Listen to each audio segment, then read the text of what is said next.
ಮೊದಲ ಬಾರಿಯ ವೇದಿಕೆ ಮತ್ತು ನನಗೆ ಏನು ಹೇಳಬೇಕಂತಲೂ ಏನು ತೋಚ್ತಾ ಇಲ್ಲ.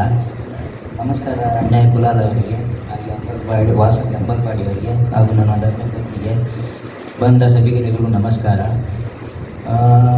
ಏನು ಕವಿ ಅಂದರೆ ಏನು ಗೊತ್ತಿದ್ದಿಲ್ಲ ನಮಗೆ. ಕವಿಗಳಂದರೆ ತುಂಬ ದೂರ. ಅದೇ ಥರ ಈಗ ಧರ್ಮಪತ್ನಿಗೆ ನಮಗೆ ಸಿಕ್ಕಿದಂದರೆ ಕವಿತೆ ಅಂದರೆ ಏನು, ಕವಿ ಅಂದರೆ ಏನು ಗೊತ್ತಾಗ್ತಾ ಉಂಟು. ಇಲ್ಲ, ಕವಿಯಲ್ಲೂ ಕೂಡ ಒಂದು ಏನೋ ಕಲೆ ಇರ್ತವೆ, ನಮಗೆ ಗೊತ್ತಿಲ್ಲ ತುಂಬ ಇರ್ತವೆ. ನಾವು ಬಿಸ್ನೆಸ್ ನೋಡ್ತೀವಿ, ಪ್ರಾಕ್ಟಿಕಲ್ ನೋಡ್ತೀವಿ. ಈ ಕವಿಗಳೆಲ್ಲ ತಲೆಗೆ ಕೆಲಸ ಎಲ್ಲ ಮರೆ ತುಂಬ ಬೈತಾರೆ ಬಿಡ್ತಾರೆ ಅಂತ ತಿಳ್ಕೊಂಡಿವಿ. ಬಟ್ ಕವಿಯವರದಷ್ಟು ಇದು ಕಲೆ ಉಂಟಲ್ಲ, ಅದು ಗೊತ್ತಾದರೆ ಗೊತ್ತಾಗುತ್ತೆ, ಇಲ್ಲದ್ರೆ ಗೊತ್ತಾಗಲ್ಲ. ಸುಮ್ಮನೆ ಕೆಲವೆಲ್ಲ ಕವನ ಓದುವಾಗ ಇದು ಎಂತಂತ ಅರ್ಥನೇ ಆಗಲ್ಲ. ಆದರೆ ಅರ್ಥ ಆದಾಗ ಅದರಲ್ಲಿ ಒಂದೊಂದು ಶಬ್ದದಲ್ಲಿ ಬೇಕಾದಷ್ಟಿದೆ. ಹಾಗಾಗಿ ಇದೇ ರೀತಿ ನಮ್ಮ ಧರ್ಮಪತ್ನಿಯವರು ಪುಷ್ಪಮ್ಮಗಳು ಒಂದು ಹೊಸಗೆಯೊಳಗೆ ಇವತ್ತು ಮೊದಲ ಬಾರಿ ಕವನ ಸಂಕಲನ ಬಿಡುಗಡೆ ಮಾಡಿದ್ದಾರೆ. ಇದೇ ರೀತಿ ಇನ್ನಷ್ಟು ಕವನ ಸಂಕಲನ ಬಿಡುಗಡೆ ಮಾಡಿ ಅದಕ್ಕೆ ಬೆಂಬಲವಾಗಿ ನಾನು ಇರ್ತೀನಿ ಅಂತ ಹೇಳ್ತಾ ಧನ್ಯವಾದ ಅರ್ಪಿಸ್ತೀನಿ.